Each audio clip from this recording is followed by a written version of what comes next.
তো hello viewers, এই মুহূর্তের জন্য উচ্চ প্রাথমিকের কিছু গুরুত্বপূর্ণ খবর আপডেট উঠে আসছে। একেবারে সপ্তাহ শেষে নিয়োগ প্রক্রিয়া রিলেটেড বিষয়কে কেন্দ্র করে থাকছে পারস্পরিক আরেকটি গুরুত্বপূর্ণ খবর। বন্ধুরা, চাঞ্চল্যকর আপডেটটিকে এই ভিডিওর মধ্যে তুলে ধরছি। সিরিয়াস টপিক, তাই আর্জেন্ট ভিত্তিতে এই ভিডিওটা আপনাদের জন্য ক্রিয়েট করা। ভিডিওটিকে সম্পূর্ণ শেষ পর্যন্ত শুনে বুঝে নেওয়ার চেষ্টা করবেন, ভিডিওটিকে শেষ পর্যন্ত দেখে নেবেন, চ্যানেলটিকে সাবস্ক্রাইব করে নিয়ে এখনই সঙ্গে থাকবেন। চলুন আমরা একদম কথা না বাড়িয়ে আলোচনায় প্রবেশ করি।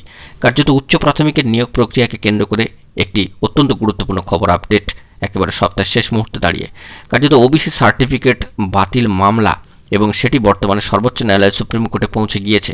তৎসত্ত্বেও নিয়োগ প্রক্রিয়া কি থমকে যাবে? চাঞ্চল্যকর আপডেট উঠে আসছে, কারণ রিলেটেড একটি নিয়োগ প্রক্রিয়াকে কেন্দ্র করে উঠে আসছে বিস্ফোরক কিছু তথ্য। অবশ্যই সেটি দেখে নিয়ে আমরা আপার প্রাইমারির আলোচনায় চলে যাব।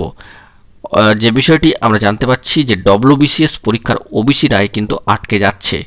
এর কারণ একটা বড় ব্যাপার হচ্ছে এই ওবিসি শংসাপত্র। এই বিষয়টিকে কিন্তু আমাদেরকে মাথায় রাখতে হবে। বন্ধুরা, আমরা জানি যে মহামান্য কলকাতা হাইকোর্টের নির্দেশ এসেছে এবং সেই রায়ের বিপক্ষেও কিন্তু সর্বোচ্চ ন্যায়ালয় সুপ্রিম কোর্টে মামলা হয়েছে ওবিসি সংক্রান্ত, যে মামলা ওবিসি সার্টিফিকেট সংক্রান্ত, এবং সেই রায়ের কারণেই আপাতত ডব্লিউবিসিএস সহ অন্যান্য চাকরির নতুন প্রক্রিয়া কার্যত থামিয়ে রাখার সিদ্ধান্ত নিল রাজ্য সরকার। এমন একটা খবর আপডেট কিন্তু উঠে এসেছে। হাইকোর্টের রায়ের ওই বিরুদ্ধে সর্বোচ্চ ন্যায়ালয় সুপ্রিম কোর্টে আবেদনও কিন্তু হয়ে গিয়েছে। প্রশাসনিক সূত্রে খবর, প্রাথমিকভাবে অন্তত স্থগিতাদেশ পাওয়ার চেষ্টা হবে, তারপরে বাকি প্রক্রিয়া নিয়ে সিদ্ধান্ত নেবেন নবান্ন। প্রশাসনিক বিশেষজ্ঞদের মতে হাইকোর্টের রায়, নতুন চাকরির বিজ্ঞাপন প্রক্রিয়া সবই বন্ধ থাকছে। নবান্ন সূত্রের খবর, সুপ্রিম কোর্টে এখন গ্রীষ্মকালীন ছুটি চলছে। যেহেতু মহামান্য কলকাতা হাইকোর্টের রায়ের কারণে এখনই কাউকে চাকরি হারাতে হচ্ছে না, তাই মহামান্য আদালতের কাজ পুরোপুরি শুরু হলেই রাজ্যের আবেদন জমা পড়বে সেখানে। প্রশাসন সূত্রে খবর যে পাবলিক সার্ভিস কমিশন বা পিএসসির ওই রায় হওয়ার আগে থেকেই নিয়োগের প্রক্রিয়া চালাচ্ছিল।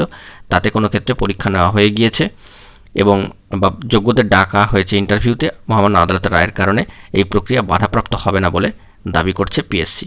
কিন্তু সর্বোচ্চ ন্যায়ালয় সুপ্রিম কোর্ট থেকে স্থগিতাদেশ না পাওয়া পর্যন্ত ডব্লিউবিসিএস এর মেইনের আয়োজন আপাতত হচ্ছে না। তো মূলত এইখানেই আপাতত যে খবর আপডেটটি সংক্ষিপ্ত আকারে উঠে এলো যে একটা নিয়োগ প্রক্রিয়া অর্থাৎ চাকরির নতুন প্রক্রিয়া থামিয়ে রাখার একটা সিদ্ধান্ত। এক্ষেত্রে অনেকেই কিন্তু প্রশ্ন করছেন যে আপার প্রাইমারি যে নিয়োগ সেটি কি তবে আটকে যাবে?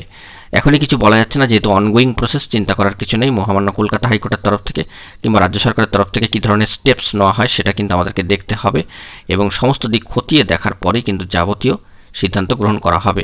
ডব্লিউবিসিএস সহ অন্যান্য চাকরির নতুন প্রক্রিয়া থামিয়ে রাখার সিদ্ধান্ত কিভাবে কতটা কি কার্যকরী হবে বা আপার প্রাইমারিতে কতটা এফেক্ট পড়বে না পড়বে এখনই বলা সম্ভব নয়। যেহেতু অনগোয়িং একটি রিক্রুটমেন্ট প্রসেস আপার প্রাইমারি, তাই এক্ষেত্রে কিছু এফেক্ট পড়বে বলে মনে হচ্ছে না। যদিও বা পড়ে, তবে সেটা পরের বিষয়। আমরা সবটাই খোঁজখবর নিয়ে আপনাদেরকে ভিডিও প্রোভাইড করে জানাবার চেষ্টা করব। আপাতত এই পর্যন্তই। যতটুকু খবর সামাজিক গণমাধ্যমের সূত্রে উঠে আসলো তা আপনাদেরকে প্রোভাইড করবার চেষ্টা করলাম। বন্ধুরা, এখন এটুকুই। সকলে ভালো থাকবেন। চ্যানেলটিকে এখনই সাবস্ক্রাইব করে নিয়ে সঙ্গে থাকবেন। ধন্যবাদ।